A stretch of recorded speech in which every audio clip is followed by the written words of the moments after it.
new season of summer camping is coming up and campgrounds are getting ready for visitors. This morning, Ansley Watson is in Christmas, Michigan, talking about things that you can find there. Another beautiful morning for you, Ansley.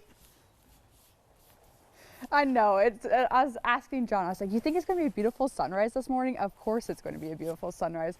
But I'm at Paddler's Village in Christmas, right on the lakeshore of beautiful Lake Superior. Now this morning we're talking about glamping, and if you don't know what glamping is, it's basically glorified camping. So if we turn around here, they've got yurts here, they've got tents, they've got cabins, and let me just tell you, this is one luxurious way to camp. So when I was looking at these, I was thinking of Cassie, because she doesn't exactly like to camp, but maybe she'd like to camp here. We'll show you more what it's like later in the hour, so stay with us. Reporting live in Christmas, Ansley Watson, TV6 News. All right, thank you very much, Ansley. Looking forward to hearing more about that throughout the morning. She kind of threw you under the bus just a little bit. You know what? I'm a proud glamper. Okay. Camping in a hotel is kind of what I like to do. But definitely something I'd give a try, especially if it's nice. Campgrounds are getting ready for a busy summer. Visitors and tourists are getting ready to explore the UP. This morning, Ansley Watson is at Paddler's Village in Christmas, showing us some of the cool things they have for glampers. Good morning, Ansley. Good morning, Vicki. You're going to love this. This is the third summer that Paddler's Village has been open for people to come, stay in the tents, stay in the yurts. Greg Scott is joining me this morning. He's the general manager here. Good morning. Good morning. So glamping, modern camping, kind of a newer thing for Yoopers up here to experience. It is, yeah. What exactly is Paddler's Village when people come here? What should they expect? So Paddler's Village is just a little community on the water where you have tents and yurts, and you can come and you can experience what camping is all about without having to bring all the stuff to camp. So you have fire pits at every unit, you have grills, you have tents, you have all the furniture provided for you with electricity, a refrigerator, and Wi-Fi, of course, because you got to have Wi-Fi now. And then you can come and you can go out and camp, but you don't have to pack up the car and bring everything with you. No, I mean, what do people need to bring here? So when you come out to Paddler's Village, all you got to bring is something to sleep in, like a sleeping bag, and then you want to bring your food in a cooler, and then of course anything else you want to bring, any kind of personal items, and you're set. You got a fridge in here, tables and chairs. You got a whole setup. Oh yeah, yeah. So it's almost like, you know, a hotel room. It really is. But you're camping. And this is it's just one big canvas thing. That's what's making this one big tent? canvas wall tent right here, and then we have the yurts, of course, and then these sleep up to 5, and we do have some units that will sleep as much as 8. Let's go check out these yurts. Now, I feel like you said yurts are more popular kind of on the western eastern side of the U.S. Yep, over on the west coast, the yurts are extremely popular, especially up in the mountains. Yurts are originally made in Mongolia. This is the Mongolian reindeer herders used to kind of travel from place to place because they were nomadic. But they've become popular, and people are using them for camping, and people are living in these out west now. Wow. So. Is it a particular reason why these are circular, or is that just what so the yurt it's is? to deflect the wind up on the steppe plateau up in Asia. There you know, high winds and everything, and the circular shape helps to deflect the wind, and it makes it more stable. So when people come out here, obviously we're right on the beach. It's a beautiful morning so far. Look at that sunrise; it's gorgeous. Yeah. What can people do? What's everything that Paddler's Village offers? So Paddler's Village is connected with Uncle Ducky's, so of course we have our kayaking. In Paddling, Michigan, we have our kayaking. So you can come out and you can take a kayak trip with us. We have the Duck Pond restaurant. You can come drink over 30 Michigan-made craft beers and eat some of the great food they have to offer. We have paddle boards and kayaks available for our guests right off the shoreline here. You can take our boat tour. We have a 40-foot pontoon boat that goes around Grand Island. You can take that as well. So that's all the stuff we offer. And then everything that Munising has to offer, hiking trails, waterfall tours, the national park, Grand Island Recreation Area, it's all here for you to enjoy. And how many people can stay here at a time? So we have a total, or right now we have 26 units in operation. By the end of June, we'll add another 14 units, so we'll have a total of 40 units that sleep between 5 and 8 apiece. So you kind of have to do the math. So. Do you find that this is a style of camping that more people might be interested in if they don't really want to rough it in a regular type tent? Yeah, you know, these have been very popular. The idea of not having to pack a tent and bring it and set it up and get the whole family set up in a tent has been huge. People have come and flocked to this area to come do this.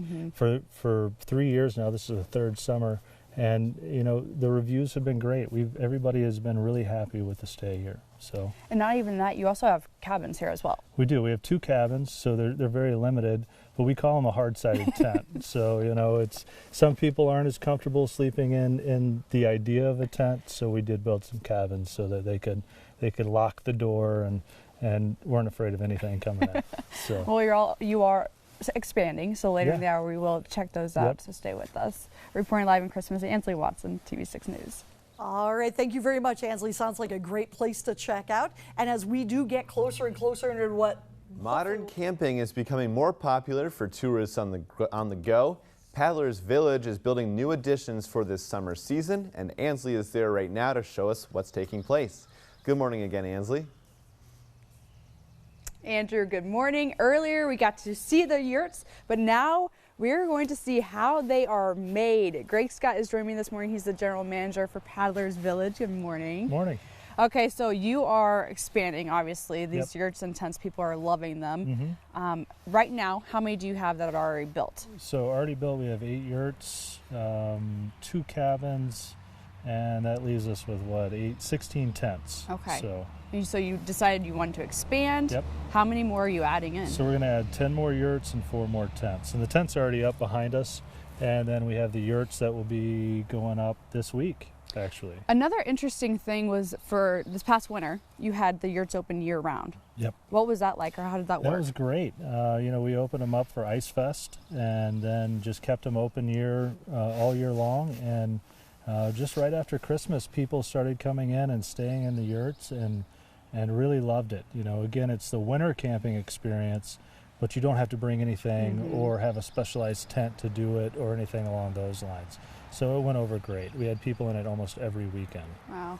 As we were looking, there's the bathhouse that's going up. Obviously, you're building the yurts right now. How are you building these yurts? So we build these yurts in 3 steps or 4 steps. We'll build the frame first, and we build the frame in 2 pieces, and then we build it off-site. Then we bring the frame on-site and set it and lag bolt it together. Once we do that, we'll deck this frame, which you can see is started right here. And then once it's decked, we'll cut out a circle and wrap it in plywood, which you have to hold the lattice work of the yurt, and then we'll set the yurt up from there. So when are these expected to be done? We've got 30 days, and all 10 yurts will be up in 30 days, and this bathhouse will be finished. And are these big construction projects, or are they fairly simple to put together? You know, they're not huge construction projects. The company will tell you it'll take 6 guys about 6 hours to set up a yurt. We'll bring in a crew of about 12, and we'll set up about 4 yurts a day. Oh. Why yurts? Why did you guys decide that this was something you wanted to get into? You know, yurts are a unique way to spend time in the outdoors, and the popularity of the yurt has come a long way, and we've always kind of been fascinated by them. So we decided we'd get some, see how they went over, and they went over great, so we got some more, and those went over great too, so now we're getting 10 more. Talk more about Paddler's Village when people come here. You're right in Christmas. Right in Christmas is kind of small, you know. Yeah, it is. You said you want to kind of turn this into a destination. We do. We want to turn this into kind of a place that you can come year round. And Munising has so much to offer, and Christmas, you know, being just right next door to Munising was a perfect place for us to set up and go. So you can come here, you can stay at Paddler's Village, you can go into Munising, you can hike, you can see the waterfalls. We have some special stuff because we have the Duck Pond restaurant, which is right next to the village. So you can come here, you can stay, you can eat right next to the restaurant. You can walk down to the lake. You can walk to hiking trails. We're right next to Bay Furnace Campground, so right in the National Forest. And you can just experience wilderness that we have to offer and just have the same setting where you have all the amenities you would have in town. So talk more on the Duck Pond quick. You said you're trying to do something new this summer. We are. So we've built an outdoor grilling area. So we're going to offer entrees, you know, steaks and pork chops and chicken breasts and half chickens, and have a whole outdoor grilling because, you know, when you're grilling outside, the food always tastes better. Always, right? always. So we have that to offer all our guests, and we have a 3,500 square foot outdoor seating area with a covered pavilion. And again, we have over 30 Michigan-made craft beers. And that's really the focus, is good food and good beer, and come and enjoy. Do you have a website, or how would people get a hold of you? We do, yeah, theduckpondeatery.com, or you can check us out on paddlingmichigan.com. And that has links to everything. All right. Well, thank you so much for Not a being problem. with us. It's great. Not a problem. Really appreciate it. Reporting live in Christmas, Ansley Watson, and we'll be back with more of your TV6 Morning News after the break.